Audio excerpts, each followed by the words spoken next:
গৃহস্থের ঘরের পিছনে বেগুন গাছ আছে।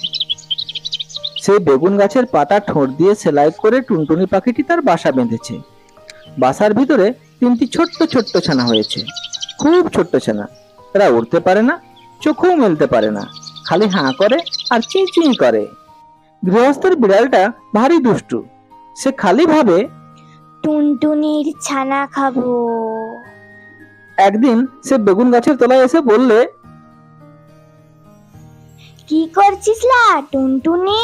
টুনটুনি তার মাথা হেঁট করে বেগুন গাছের ডালে ঠেকিয়ে বললে, প্রণাম হই মহারানী। তাতে বিড়ালিনী ভারী খুশি হয়ে চলে গেল। এমনি সে রোজ আসে, রোজ টুনটুনি তাকে প্রণাম করে আর মহারানী বলে, আর সে খুশি হয়ে চলে যায়। এখন টুনটুনির ছানাগুলি বড় হয়েছে, তাদের সুন্দর পাখা হয়েছে, তারা আর চোখ বুজে থাকে না।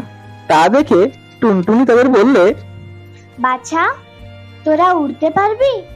ছানারা বললে, হ্যাঁ মা, পারবো। টুনটুনি বললে, তবে দেখ তো দেখি ওই তাল গাছটার ডালে গিয়ে বসতে পারিস কিনা।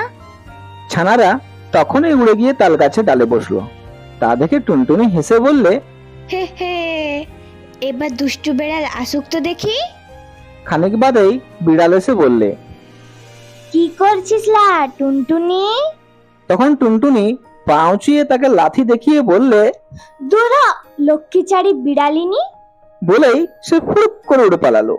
দুষ্টু বিড়াল দাঁত খিচিয়ে লাফিয়ে গাছে উঠে টুনটুনিকেও ধরতে পারলো না, ছানাও খেতে পেল না, খালি বেগুন কাটার খোঁচা খেয়ে নাকাল হয়ে ঘরে ফিরলো। বন্ধুরা, কেমন লাগলো আমাদের এই ভিডিও? ভালো লাগলে চ্যানেলটিকে অবশ্যই সাবস্ক্রাইব করবেন।